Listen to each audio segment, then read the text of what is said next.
Hello, everybody, and welcome to today's show. I'm your host, Zach Drew. And I'm Andrew Bellers.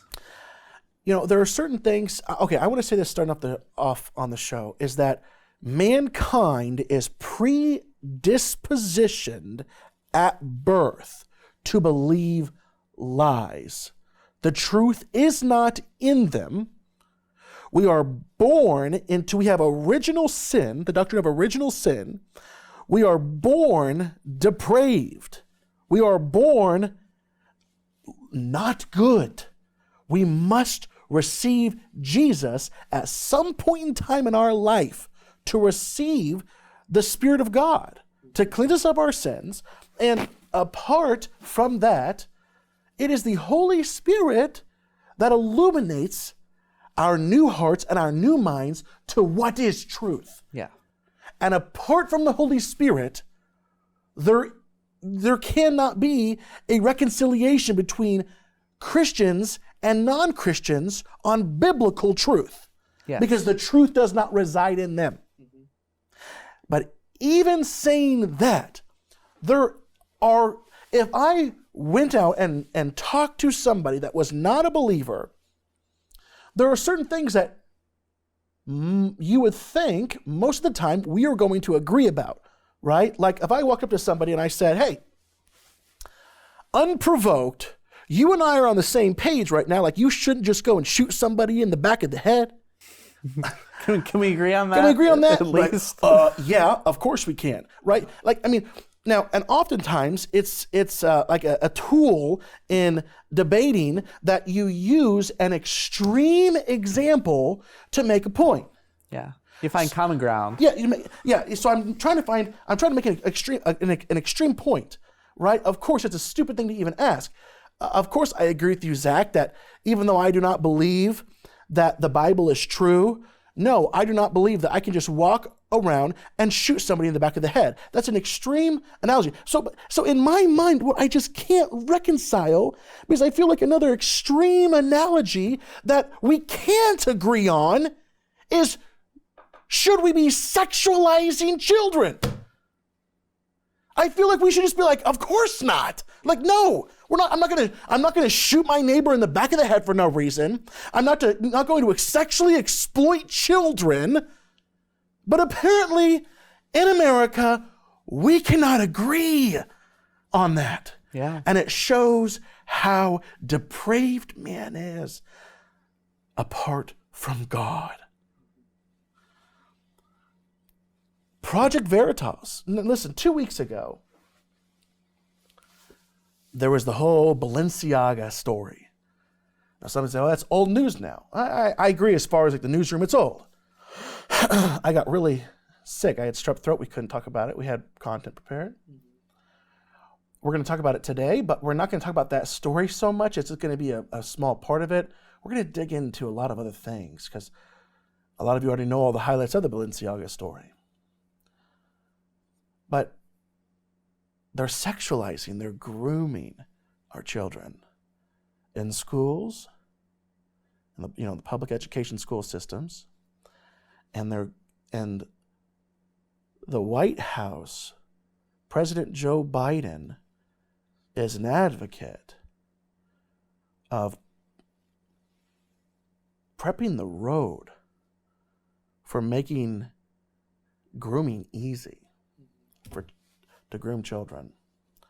Project Veritas, right? I appreciate what they do. They expose these things that have happened in the abortion clinics and the American classroom. I'm not even going to read the article because I'm not comfortable reading it. I'm just going to read the headline to you. Project Veritas, it was a breaking story that Francis W. Parker School, the dean of that school, was caught on video bragging. It was like he was rejoicing, like just, gloating about bringing LGBTQ plus health center in to teach queer sex to minors. And I'm not going to read the article because it was so graphic. What this school, it's like, and understand, this school is $40,000 a year to go to. So it's like the elite, right? But the elite love pedophilia, right? There's something about the longer, if you're just waking up to the things that actually happen in the world, the more you study and the more you wake up, as the months go by and the years go by, maybe you were already there. You've been awake for a long time. Maybe you're just waking up. The longer you stay awake, the more you will be able to clearly see that something about power and being at the top in this world and how pedophilia, they go hand in hand.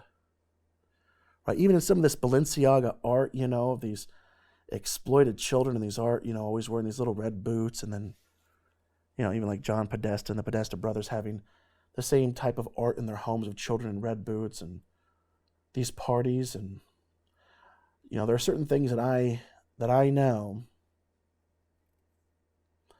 that happen that I don't know when and if I'll ever even share it on the program. Because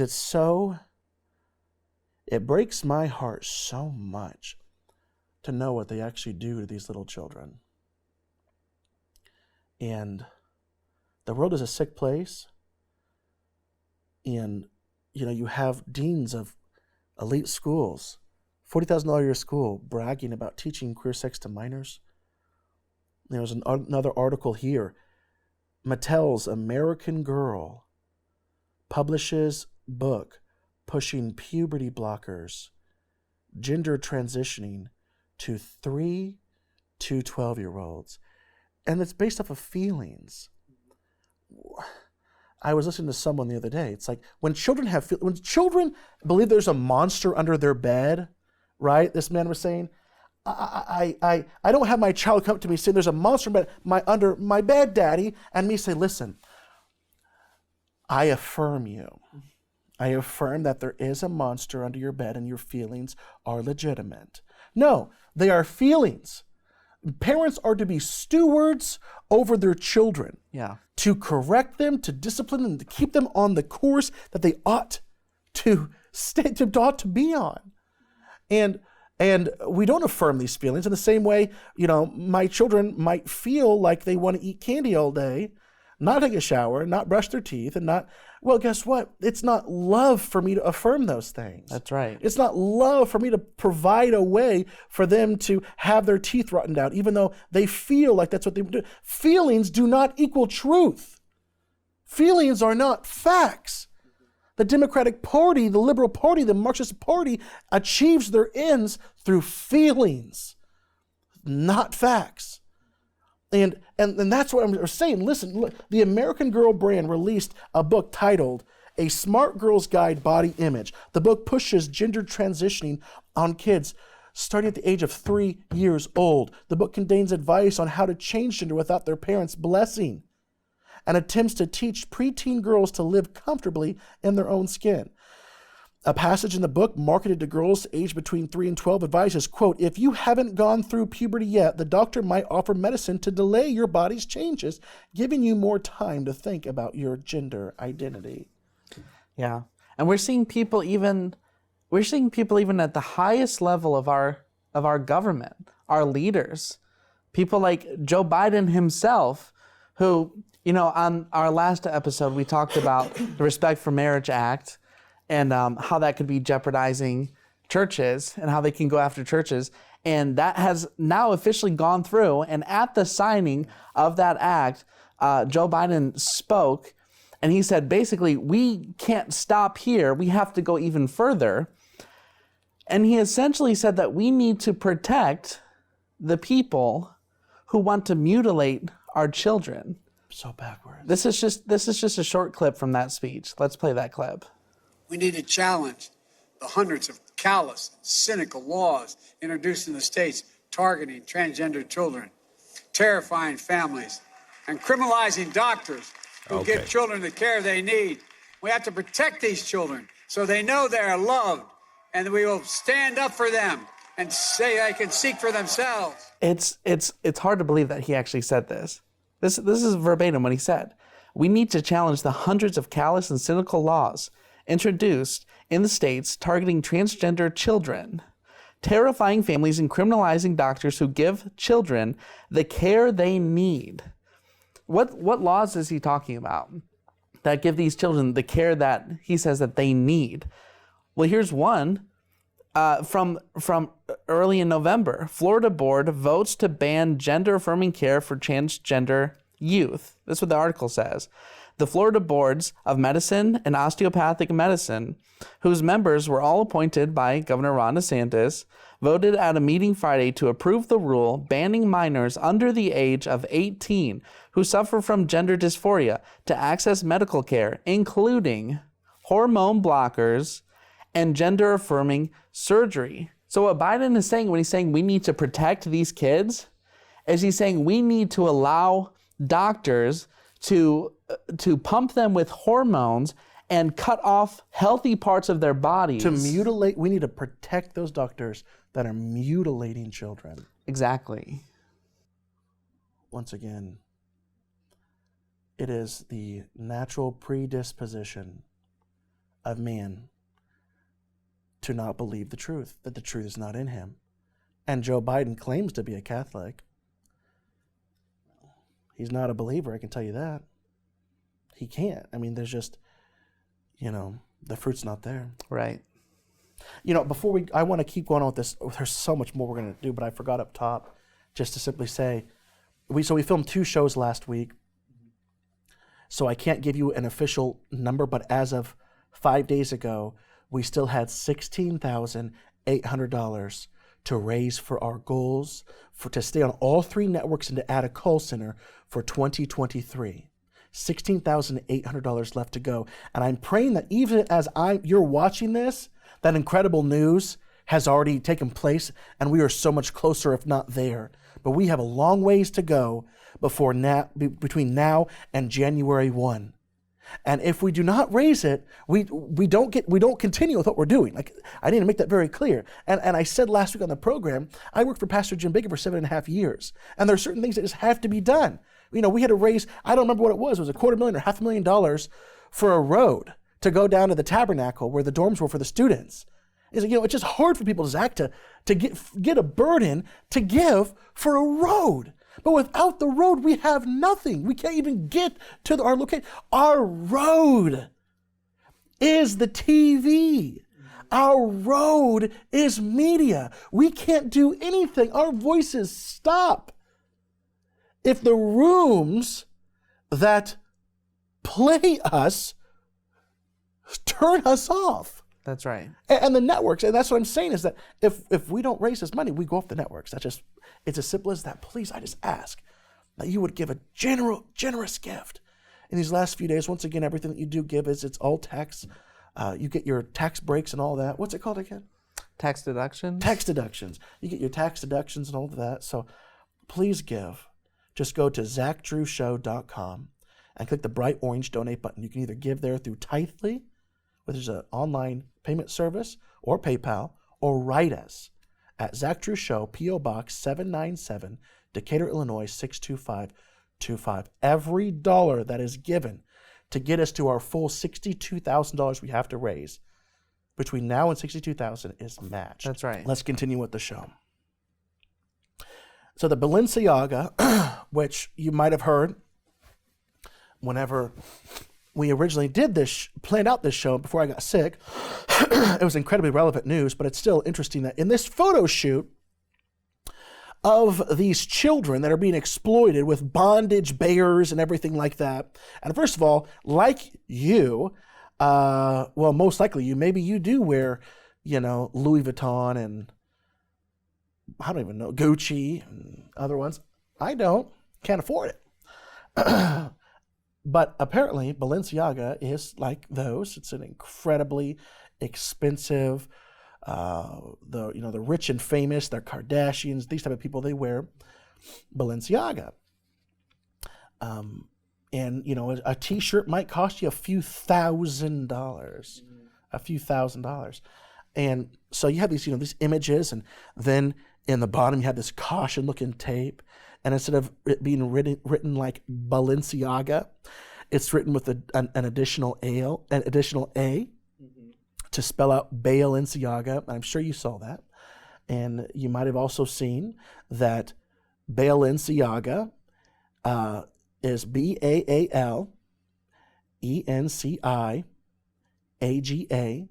If you literally just go on Google and you type in Latin to English translation and just type in Balenciaga with 2 A's, it literally means Baal is king. And that is why this article the title is so fitting.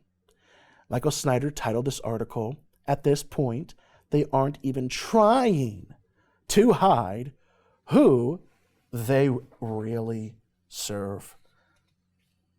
For decades, it has been an open secret that many among the elite are deeply attracted to practices that are unspeakably evil. But for the most of the time, those that were engaged in such practices tried very hard to hide their involvement. Unfortunately, societal attitudes have changed very rapidly in recent years, and that means that many among the elite no longer feel that it is necessary to hide who they really serve.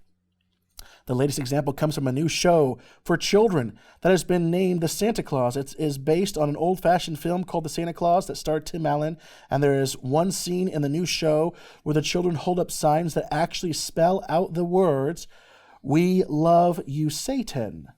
Obviously, this was done on purpose. We are being told that it was a joke. And there is another series for kids that Disney has produced that most definitely is not a joke. It is called The Owl House, and it features a young girl named Luz that is pursuing her dream of becoming a witch. Now, and that the girl's name in Spanish literally means light.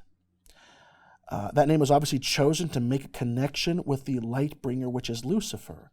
And apparently this series actually teaches kids how to be witches. Right now, Balenciaga is making headlines all over the globe because of an advertising campaign that they released that features little girls holding teddy bears that are dressed in bondage gear. Photos showcased little girls posing with handbags shaped like teddy bears, but the bears wore bondage gear. In some pictures, the child models are standing on beds. In another, a sleepy-looking girl lies on a couch near wine glasses. In yet another, a boy stands in a room with toys and pictures all around, including bondage bears and a childlike drawing of a devil.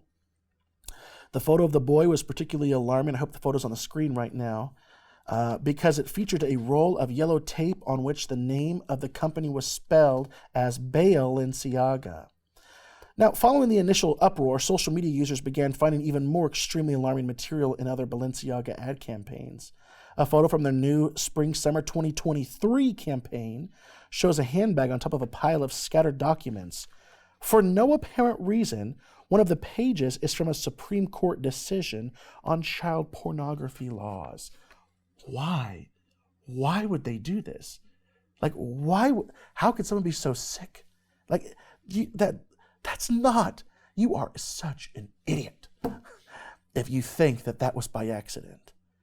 Literally, it's just a page from a Supreme Court decision on child pornography. And it's just literally right there in the glamour shoot or whatever you call them. There's another photo of a model lounging in an office chair, and in the background is a book by a distinguishedly creepy artist named Michael Bormans. His art depicts young kids handling bloody body parts, cannibalism, and adults and children dressed in full-length black hoods. Why does such material keep popping up over and over again? Well, one common denominator seems to be an in-house Balenciaga stylist named Loda Volkova. Now, people have been closely examining her social media accounts, but what they have discovered is incredibly disgusting. So, born in 1984, the Russian-born Volkova, who also designs for Adidas, was described by Vogue as a, quote, super stylist. So an elite, hangs out with the elite. I mean, literally, It's the stylist, the photographer for the most bougie lines in all of the world. Yeah. But she's also super into disturbing images of Satanism, children in distress, and teddy bears in bondage. So it poses a huge question. Was it an accident that such a wicked, gross stylist was able to get to key position with, one of the most famous fashion houses in the entire planet? Because that was the story. Balenciaga was they tried to distance themselves, and it's literally just, it's total lies. It was not by accident, and this is how we know. This is what you may not know. There is even more information coming out showing how depraved Balenciaga's roots are. So no, it wasn't an accident that this lady was the one to have bondage bears, to have images of the Constitution rulings on child pornography, to these type of things. So Balenciaga has a parent company, all right? That company's name is Kering, Kering, Kering. Now, it's run by a man named Francis Henry Pinault, who is married to Salma Hayek. And this man, who runs the parent company, also owns an auction website. So this is like one of the absolute top dogs over all of this. He also owns an auction website that sells disgusting art of young children in sexual situations. The plot only thickens when you look at Balenciaga's parent company, Kering, which also owns Gucci, Alexander McQueen, Saint Laurent, and other ones that I don't even know what they are. Kering's CEO is billionaire Francis Henry Pinault, who owns the famous Christie's auction house. The website features many different types of art, including a series of art pieces by brothers Jack and Dinos Chapman. This series includes child sex mannequins that are extremely disturbing. It's not shocking that there would be even more of this disgusting sexual stuff in the art world, but the connection to the rich and powerful and to the recent Balenciaga campaign are all worth noting. So, many of you may like the Babylon Bee. I do. I think it's hilarious. It's so funny. So the Babylon Bee also created another one called Not the Bee. So Babylon Bee is the satire. Babylon Bee just reports on actual news that is just crazy. So I was reading an article. Actually, you sent me the article. And they had pictures of this art that were totally blurred out, but it was in parentheses describing the art that was blurred out in the images above. And so the art that once again Balenciaga is owned by Kering. Kering's billionaire CEO of it all, of Gucci, Balenciaga, everything, also owns the auction house where he sells art of children, where I, once again, will not go into incredible detail, but it is the most horrific things you could ever read. It was so graphic. I remember sending you the article and saying, I feel like we have to talk about this, but I honestly don't know if we can because it's so graphic. Yeah. And so they're little like mannequins or children mannequins. And there'll be once again, the pictures were blurred out and I wouldn't have wanted to see it anyway. It'd be like a toddler, but didn't have a face. And the face would then apparently have been nothing but genitalia and engaged in sexual activity. And little girls, and just horrific, evil, wicked things. Who in the world would buy this type of art? Apparently, lots of people buy it. The only common denominator, you have to be extremely wealthy. There was one where the paragraph said it was two little girls and their faces were connected by, I'm not even going to go into it. And it showed that it had recently sold for $110,000. This one selling for 40-something thousand. This one for, crazy amounts of money. the incredibly wealthy. Oh, it's just such a horrible, thing. And all this is happening, and yet it's sexualizing our children. And gosh, we don't even get to this next section because I want to end it with the spiritual content. I think it's so important because this has been such a dark show, but it's to expose what the world is doing. Kirk Cameron was even denied story hour slot by public libraries for his new faith-based kids book. So we can have drag queens come in and teach about these horrific things, and yet we can't even have Kirk Cameron come in for a story hour in a public library for his new faith-based book. Listen, I just need to tell you that for those that are watching the show, that are born again, that are believers, this world is not yours, okay? This is a dark world. And never forget that you're behind enemy lines. That we're called to expose what's in the dark, to bring to light, right? But Jesus said, my kingdom is not of this world, right? And that means neither is ours. The kingdom that we are to be a part of is not even of this world. God has a kingdom, and his kingdom operates with different principles in this broken one where man believes he is his own God. The principles of God's kingdom would appear to us as broken men and women, as totally inside out and upside down. And whenever you see these dark things, I just pray that it draws you closer to God. That we often forget the darkness that we are surrounded by, and we almost live in. And it's not because, and I'm not saying like we're living just super powered by the Holy Spirit so it doesn't affect us. No, so many are living in the point of where they're not being super powered by the Holy Spirit, but they're just living like in oblivion, like Mr. Magoo, almost dying at every scene, not understanding the world around them. This is a dark world, and you need to take it seriously. You need to understand what is happening around us. We live in a world that operates with different principles, with different mindsets than the Christian.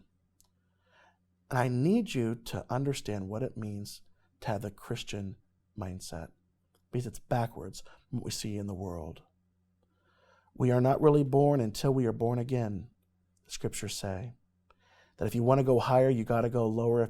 If someone hits you on the cheek, then you give him to your other also. Do good deeds in secret, then God sees you. We starve our flesh and stuff our spirit. That suffering leads to glory. That blessed are the poor in spirit, for theirs is the kingdom of heaven. Blessed are those who mourn, for they will be comforted. Blessed are the meek, for they will inherit the earth. Blessed are you when people insult you, persecute you, and falsely say all kinds of evil against you because of me, Jesus says. Where we live to die and we die to gain. This is our world. We don't need to be anywhere close to this dark, evil world. Understand the world that we live in. But our world, what we have to focus on, is kind of what Dietrich Bonhoeffer said, where he said, listen, the cross is laid on every Christian. The first Christ suffering, which every man must experience, is the call to abandon the attachments of this world. It is that dying of the old man, which is the result of his encounter with Jesus Christ. And as we embark upon discipleship, we surrender ourselves to Christ in union with his death. We give over our lives to death. Thus, it begins in that moment. The cross is not the terrible end to an otherwise God-fearing and happy life, Bonhoeffer said. He said this, but it meets us at the beginning of our communion with Christ. Because when Christ calls a man, he bids him come and die. It may be a death like that of the first disciples who had to leave home and work to follow him, or it may be a death like Martin Luther's, who had to leave the monastery and go out into the world. But it is the same death every time. Death in Jesus Christ, the death of the old man at his call. You see, man without Christ believes himself to be God. And that is what explains this wickedness in this world. When men and women view themselves as God, they can do anything. Though their true master is sin, That's who they actually worship. It's they view themselves as their own God. To live for Christ, you must crucify your false God, that God of me.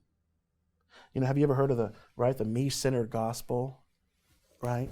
A convenient gospel allowing man to seek the blessings of God for his life without any cost. It's one of the most destructive things in the world. A me-centered gospel is full of people with hearts far from God. And those that are even in the church a lot of times have a me-centered gospel, and they're worshiping God in vain. That's why Joel Osteen's me-centered gospel packs out NBA stadiums every Sunday. What do you mean, Zach? What I mean is this, that even apart from God, unbelievers in large part still desire blessings, and even the blessings from God. Man is constantly seeking peace, prosperity, and joy. It was Richard Phillips that said this. He said this: "This is why unbelievers are often happy to come to church, so long as the preacher sticks to life skill topics, agreeing never to mention essential biblical themes such as sin, atonement, justification. Because depraved man is always glad for God's gifts, so long as he doesn't have to deal with God himself." Listen, we had a lot more to go over, and we are totally out of time. I'm sorry. But please get involved with our fundraiser. We have $16,800 left to raise. We have to do it by the 1st of the year, or we will not be able to continue with the things we've been doing. Just go to ZachDrewShow.com, click the bright orange donate button. You can give there, or write us at Zach Drew Show, P.O. Box 797, Decatur, Illinois, 62525. We'll see you next week.